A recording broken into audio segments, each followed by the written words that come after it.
Hello everyone, I'm Tremayne, and this is my spoiler for Days of Our Lives for the week of Monday, January the 6th.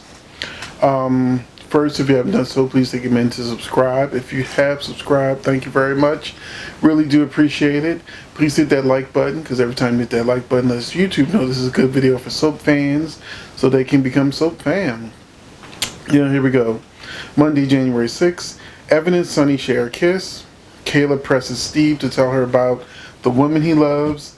Ciara's confrontation with Victor takes a stunning turn, and Xander threatens Ben. Now, where it says Ciara's confrontation with Victor takes a stunning turn, Victor has a stroke.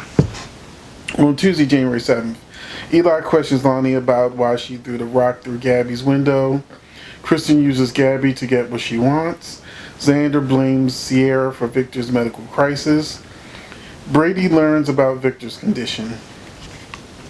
On Wednesday, January 8th, Nicole lies to Kristen about her relationship with Brady.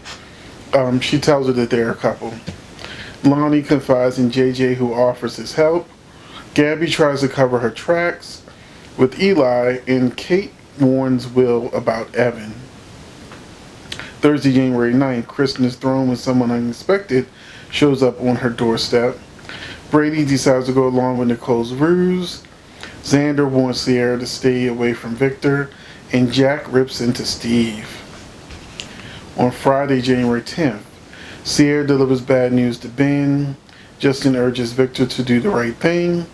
Regarding Ben, Gina squirms as John questions her about Steve, and Stefano tests Kristen's loyalty.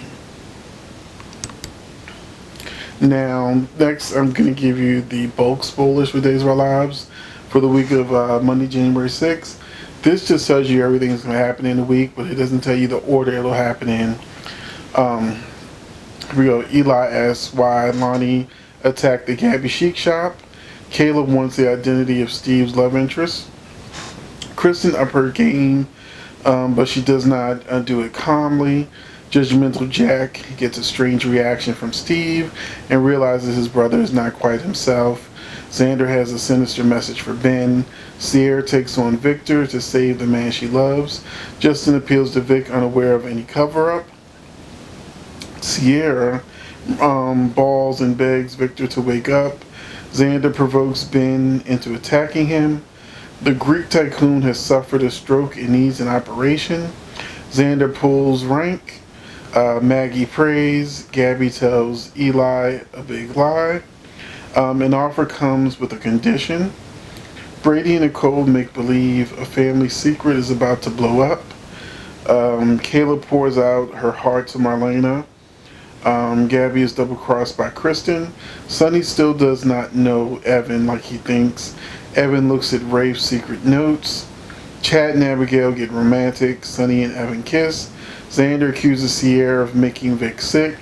Lonnie tells JJ what Gabby did, and he weighs in. He wants to do something, but Lonnie is worried. Brady is informed of his grandfather's state. Kristen is misled by Nicole and also Brady. Kate wants to neutralize Evan and Evan the wayward traveler, and complains about him to Will again. Ben believes his days are numbered. Will Kristen do what Stefano wants?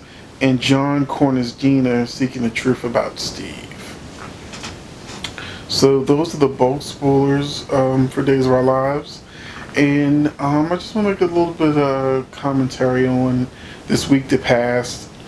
Now, my main commentary is on how I really don't like how John and Marlena once again is to deal with Stefano's obsession with Marlena, because it's been at least 6 months and Marlena hasn't been thrown into the Demira catacomb cell yet.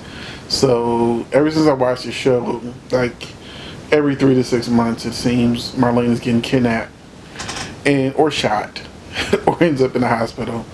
But I really think it's time for a change. and she has no chemistry with Steve. So I really think that the writer should think outside the box.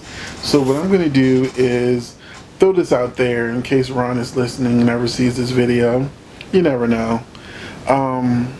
I think what a better idea would have been for Marlene and John is there used to be this show called Heart to Heart. I used to love the show, and it was a husband and wife detective team. And the thing is, John is a detective, and Marlena is a psychiatrist, so she could be like his profiler.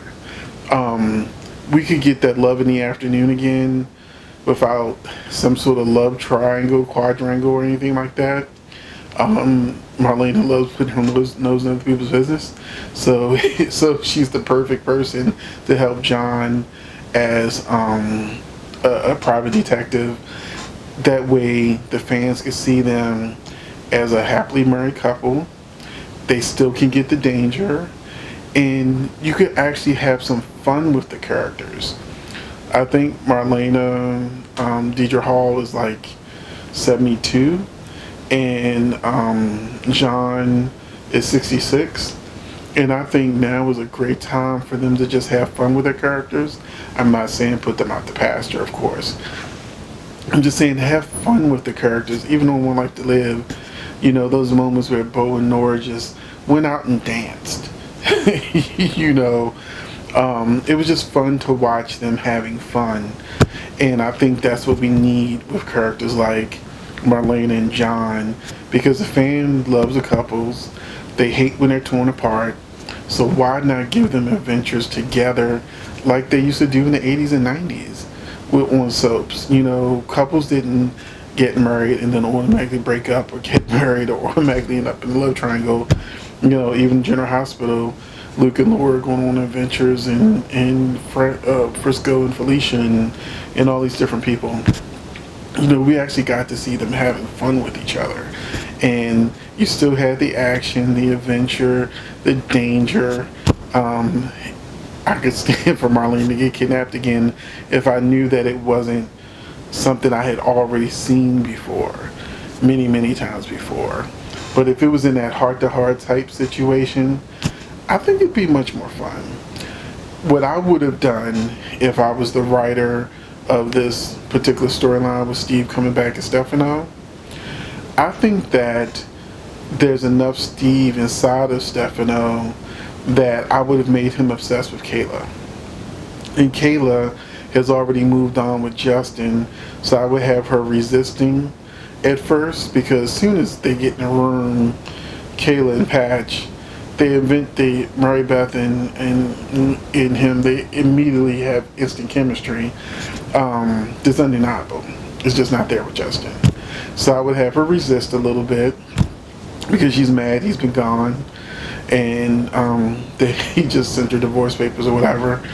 But then I would let Steve be obsessed, or Stefano be obsessed with Murray Beth, because Kayla, because he has these lingering feelings for her, and then she eventually gets back with Steve, not realizing Stefano.